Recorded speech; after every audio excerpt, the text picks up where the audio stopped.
Hello friend, कैसे हैं आप लोग। आई होप आप सभी लोग बहुत अच्छे से रहेंगे। इस वीडियो में मैं आपको कंप्यूटर को कैसे असेंबल करना है स्टेप बाय स्टेप बहुत इजी तरीके से बताने जा रहा हूँ। अगर आप इस सेशन के एंड तक बने रहेंगे हमारे साथ तो आपको कंप्यूटर असेंबल करना बहुत इजी तरीके से समझ में आ जाएगा। कंप्यूटर असेंबल करना बहुत सिंपल प्रोसेस है, कोई भी कर सकता है असेंबल कंप्यूटर को। बस आपको जानना क्या है, कंप्यूटर के अंदर कौन कौन से पार्ट्स हैं और किस पार्ट को कैसे कनेक्टिविटी देनी है हमें, राइट। एक एक करके आपको रियल में दिखाएंगे और उसको असेंबल करने की कोशिश करते हैं। चलिए। सो गाइस, कंप्यूटर असेंबल करने से पहले आपके पास सारा सामान होना चाहिए, सारे पार्ट्स होने चाहिए। तो मैं सारे पार्ट्स को अलग अलग, एक्चुअली नया कंप्यूटर नहीं है, पुराना ही कंप्यूटर है जिसमें सारे पार्ट्स को मैंने अलग अलग कर दिया है। तो मैं सबसे पहले आपको सभी पार्ट्स को अलग अलग इंट्रोड्यूस करके दिखाता हूं। सबसे पहला जो होता है, ये देखिए कैबिनेट बॉक्स है, ठीक है। और कैबिनेट बॉक्स जब हम लेते हैं तो इसके साथ हमें एसएमपीएस मिलता है, स्विच मोड पावर सप्लाई। ये कैबिनेट बॉक्स के साथ ही मिलता है। अगर एसएमपीएस में प्रॉब्लम हो जाती है तो एसएमपीएस आपको सेपरेट मिल जाता है मार्केट में, राइट। बट नया जब आप परचेज करते हो तो आपको ये कैबिनेट बॉक्स के साथ ही मिल जाता है SMPS, switch mode power supply, right. तो पहला पार्ट हमारा ये हो गया। और इसके बाद हम बात करते हैं सबसे मेन इंपॉर्टेंट पार्ट की, जो है मदरबोर्ड। और ये देखिए मदरबोर्ड का लुक है। और ये मदरबोर्ड पे ये ऑन बोर्ड मदरबोर्ड है। यहाँ पे देखिए ये माइक्रो प्रोसेसर का सॉकेट है। और भी जो इसके इंटरफेस बैक पैनल है यहाँ पे। ये बैक पैनल जो होता है, हम इस कैबिनेट बॉक्स में मदरबोर्ड को ऐसे सेट करते हैं कि ये बैक पैनल जो होगा ये बाहर की साइड में आ जाएगा, जहां पे हम इंटरफेसेस को कनेक्ट कर पाएंगे, राइट। तो अब ये हम स्टेप बाय स्टेप आपको करके इसके अंदर फिक्स करके हम दिखाएंगे। तो ये हो गया। इसके बाद हम बात करते हैं, ये है माइक्रो प्रोसेसर। माइक्रो प्रोसेसर को हम इस मदरबोर्ड पे लगाते हैं। यहाँ पे लॉक है, इसको लॉक को हम ओपन करते हैं और इसके अंदर हम सेट कर देते हैं। तो ये हो गया। और इसके बाद हो गया हमारी ये मेमोरी, रैम है। यहाँ पे मदरबोर्ड में रैम स्लॉट है, यहाँ पे आप लगा सकते हैं। 2 स्लॉट बेसिकली बना हुआ है। आप डिपेंड करता है एक रैम लगा रहे हो या 2 रैम लगा रहे हो, आपके पास ऑप्शन है। आप चाहो तो एक रैम, अगर 4 GB का रैम है 4 GB 8 GB का रैम लगा सकते हो। 2 GB का है तो 2 GB करके 4 GB का रैम आप लगा सकते हो, आपकी मर्जी है, ठीक है। तो ये हो गया। और ये सबके बाद क्या है, हार्ड डिस्क ड्राइव है, राइट, ये स्टोरेज के लिए। और एक चीज और मैं बताता हूं, जब ये प्रोसेसर हम लेते हैं और प्रोसेसर को हम सेट करते हैं, प्रोसेसर के ऊपर हमें फैन लगाना पड़ता है। ये सीपीयू फैन बोलते हैं इसे। ये फैन इसलिए लगाते हैं क्योंकि प्रोसेसर का ये मल्टीटास्किंग होता है, मल्टी फंक्शनिंग होता है, बहुत ज्यादा काम करता है, हीट हो जाता है। इसको कूल करने के लिए प्रोसेसर लगाते हैं। और ये प्रोसेसर को सेट करके हम दिखाएंगे आपको। और ये सभी हमारे पार्ट्स हो गए कंप्यूटर के। डीवीडी राइटर हमारे कंप्यूटर में नहीं है, वो ऑप्शनल है। आप चाहो तो इस समय के कंप्यूटर में लगाओ या मत लगाओ। नॉर्मली कोई नहीं लगा रहा है डीवीडी, इस समय डीवीडी कोई यूज नहीं कर रहा है। तो बस इतने ही हमारे कंप्यूटर के पार्ट्स हैं। इसके बाद जो हम कंप्यूटर में यूज करते हैं वो मॉनिटर है, कीबोर्ड है एंड माउस है, वो एडिशनल है, आप जानते ही हैं उसके लिए। तो अब हम इसको फिक्स करके आपको दिखाएंगे एक एक स्टेप, कैसे इसको फिक्स करना अपने कैबिनेट बॉक्स में। इसी को हम बोलते हैं असेंबलिंग। असेंबलिंग का मतलब होता है ये सारे पार्ट्स को एक साथ सेट करके कैबिनेट बॉक्स में लगा देना। तो स्टार्ट करते हैं इसको। सबसे पहले स्टेप में हमें क्या करना है, इस मदरबोर्ड के ऊपर जो माइक्रो प्रोसेसर स्लॉट है, सॉकेट है, इसमें माइक्रो प्रोसेसर को सेट करना है। तो ये देखिए लॉक है, इसको ओपन करेंगे और इसका इसका वो एंगल मिलाएंगे मदरबोर्ड से और उसको हम सेट कर देंगे इसमें। और फिर से हम लॉक कर देंगे, इसको लॉक हो जाएगा। अगर आपको पेस्ट लगानी है तो ये पेस्ट लगाइए। अगर नया हम जब प्रोसेसर लेते हैं तो उसमें पेस्ट लगा रहता है, पुराना है अगर पेस्ट लगाएंगे तो ज्यादा बेटर होता है, ये कूलिंग के लिए और ज्यादा हेल्प करता है। तो अगर पेस्ट नहीं है तो ये देसी पेस्ट लगा सकते हैं। आपके पास जो टूथ पेस्ट होता है इसको लगा दीजिए, नहीं तो स्पेशली प्रोसेसर के लिए एक पेस्ट आता है, आप उसको यूज करिए। अब देखिए ये प्रोसेसर का फैन होता है, इसको हमें सेट करना रहता है। आपको बहुत केयरफुली इसको सेट करना है, नहीं तो मदरबोर्ड के ऊपर लगे हुए कंपोनेंट डिस्टर्ब हो सकते हैं। तो इसको लगाकर और इसको टाइट कर देना स्क्रू ड्राइवर से जस्ट।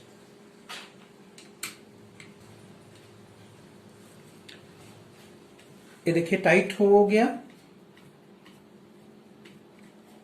तो मदरबोर्ड पे माइक्रो प्रोसेसर लग चुका है और अब हम रैम को लगा देंगे मदरबोर्ड के ऊपर। ये देखिए रैम का ये सॉकेट स्लॉट है और यहां पे हम लगा देंगे इसको। रैम स्लॉट किसी 2 स्लॉट है, आप किसी में लगा दीजिए। रैम फिक्स हो गया। अब हम क्या करेंगे, ये प्रोसेसर का जो फैन है इसको हम कनेक्ट कर देंगे मदरबोर्ड में।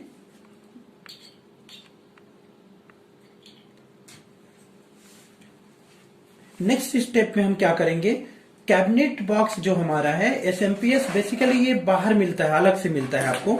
तो आपको कैबिनेट बॉक्स में सबसे पहले एसएमपीएस को आप लगाइए, फिर आप मदरबोर्ड को लगाइए उस कैबिनेट बॉक्स में। तो सबसे पहले हम क्या करेंगे, इस कैबिनेट बॉक्स में एसएमपीएस को हम फिक्स कर लेंगे। ये देखिए इसका कवर है और ये इसके पैनल्स हैं अलग अलग। ये एलईडी अलग अलग लाइट इसके लिए लाइटिंग के लिए है। ये एसएमपीएस का ये बैक साइड है। देखिए ये यहाँ पे जो बना हुआ है कैबिनेट बॉक्स में, ये बाहर आ जाता है पोर्शन जहां पे हम अपना पावर केबल लगाते हैं जो हमारे मेन बोर्ड से कनेक्ट होती है।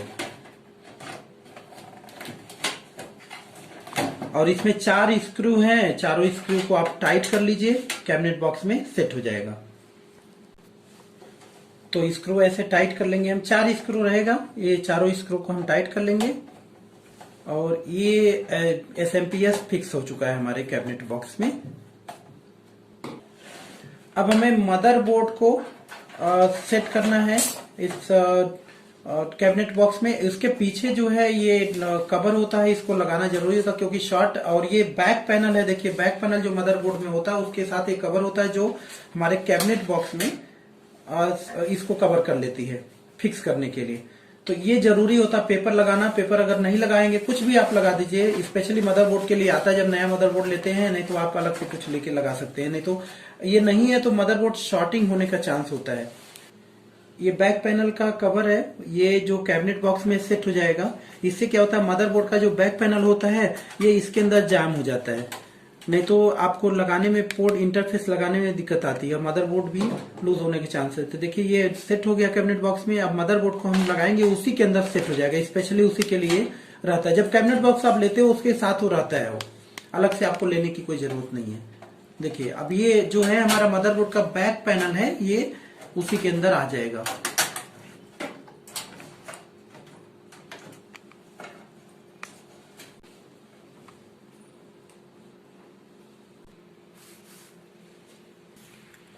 ये मदरबोर्ड को जाम करने के लिए स्क्रू है, 4 स्क्रू रहेगा नॉर्मली। आप चारों कोने इसको टाइट कर दीजिए। बहुत केयरफुल इसको करना रहता है।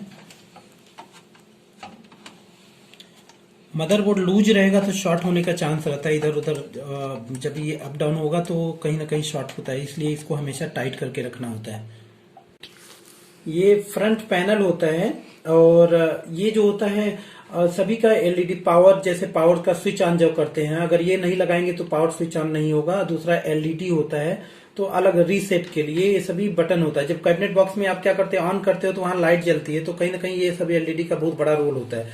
तो इसको केयरफुली हमें फ्रंट पैनल में मदरबोर्ड में लगाना रहता है, सेट करना रहता है। तो आज के जो लेटेस्ट कैबिनेट बॉक्स आ रहे हैं उसमें तो ये सिस्टम लगभग जा चुका है। बाय डिफॉल्ट ये कैबिनेट बॉक्स में आ जाता है जब एसएमपीएस हमारा हो जाता है, ठीक है। 1 या 2 पैनल रहता है। पहले के मदरबोर्ड, पहले के कैबिनेट बॉक्स में आप देखेंगे तो कुछ ज्यादा ही रहता है, क्योंकि reset, power switch on, power LED, hard disk LED, बहुत सारे ये फ्रंट पैनल ये रहते हैं इंटरफेस, ठीक है। तो इसको देखिए मदरबोर्ड में कैसे हम लगाते हैं। तो सबसे पहले हम देखिए ये जो 2 इंटरफेस हम लगाते हैं, एक ऑडियो है इसमें और एक यूएसबी के लिए। जो यूएसबी हम यूज करते हैं कैबिनेट बॉक्स में लगाते हैं वो इसी से आता है। इसको अगर नहीं लगाएंगे तो यूएसबी काम नहीं करेगा। तो इसको देखिए इसको हम लगाते हैं पहले यहाँ पे। बहुत सिंपल, उस पर लिखा रहेगा, आप देख के कर देना। मदरबोर्ड में भी लिखा रहेगा और इस पैनल पे भी लिखा रहेगा।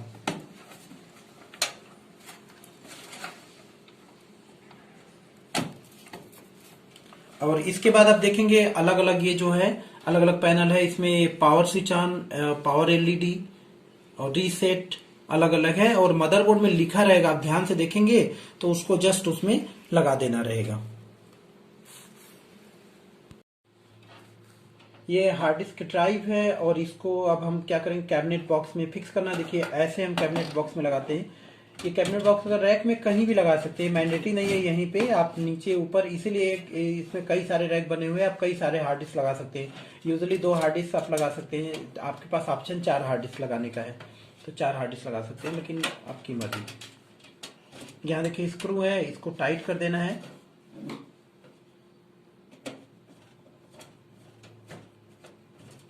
हार्ड डिस्क को कभी भी लूज नहीं रखना चाहिए, हमेशा टाइट करके रखना चाहिए, क्योंकि ये जैसे कि आप मालूम है इसका फंक्शन में क्या होता है, इसका प्लेटर बहुत स्पीड से रोटेट होती है तो ये आवाज आती, वाइब्रेट भी करती है। तो अगर लूज रहेगा तो शॉर्ट होने का चांस ज्यादा रहता है, इसलिए हमेशा टाइट करके रखना चाहिए। गाइस अब बात आती है कनेक्टिविटी की। तो दो चीजें हमें कनेक्ट करनी होती है। एक तो डेटा सप्लाई के लिए हमें कनेक्टिविटी करनी होती है, एक पावर सप्लाई के लिए। पावर सप्लाई के लिए जो भी कनेक्टिविटी होती है एसएमपीएस से आती है। तो एसएमपीएस से मदरबोर्ड देखिए ये होती है, और एसएमपीएस से आईडी या साटा डिवाइसेस जो भी है उसके लिए कनेक्टिविटी है। तो ये पावर सप्लाई देती है और डेटा सप्लाई। सबसे पहले हम डेटा सप्लाई करते हैं। देखिए ये साटा डेटा केबल है, साटा केबल है जो कि हार्ड डिस्क में हम लगाएंगे। तो एक पोर्ट, एक इंटरफेस हम मदरबोर्ड में लगाएंगे और एक हार्ड डिस्क ड्राइव में। तो ये साटा केबल है, साटा डेटा केबल इसको बोलते हैं। ये 7 पिन का इंटरफेस है, बहुत केयरफुल इसको लगाना होता है। ये देखिए हार्ड डिस्क में लग गया। अब एक मदरबोर्ड में साटा 1, साटा 2, साटा 3 ऐसे रहता है मदरबोर्ड में पोर्ट, वहां पे आपको लगाना है इसको। तो ये कोई जो किसी में लगा सकते हैं, किसी भी इंटरफेस में लगा सकते हैं। अब बात आती है कि इसके पावर सप्लाई की। तो पावर सप्लाई जो भी आते हैं सब एसएमपीएस आता है। यहाँ देखिए इसको हम मोलेक्स पावर सप्लाई बोलते हैं।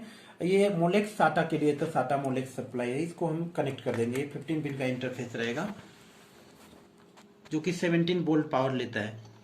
और इसके बाद हम बात करते हैं ये सब मदरबोर्ड के लिए पावर सप्लाई। मदरबोर्ड के लिए ये देखिए पावर सप्लाई है। अब जो भी मदरबोर्ड अगर ATX है, BTX है, कौन सा बोर्ड है उसके लिए उसके अकॉर्डिंग 20 पिन या 24, ये BTX मदरबोर्ड है 24 पिन का पावर सप्लाई है। इसको मदरबोर्ड में आपको लगाना रहेगा। यहाँ पे देखिए बहुत सिंपली आपको थोड़ा सा इसको प्रेस करना है यहाँ पे जैक को, और ये ओपन हो जाएगा। आप वहां पे प्रेस करके फिक्स कर देंगे, ये लग जाएगा। ये देखिए सॉफ्ट पावर सप्लाई होता है, ये 4 पिन का है। ये प्रोसेसर के हमेशा इर्द गिर्द ही रहेगा, इसको भी आपको लगाना रहेगा। इसको लगा दीजिए। एक्स्ट्रा पावर सप्लाई ये देता है हमारे माइक्रो प्रोसेसर को, तो इसको लगा दीजिए।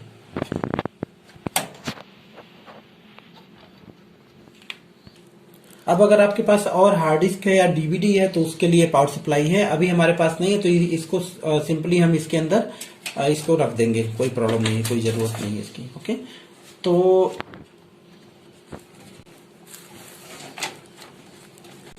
सो गाइस एट लास्ट हम लोग पूरा इसको सेट कर चुके हैं।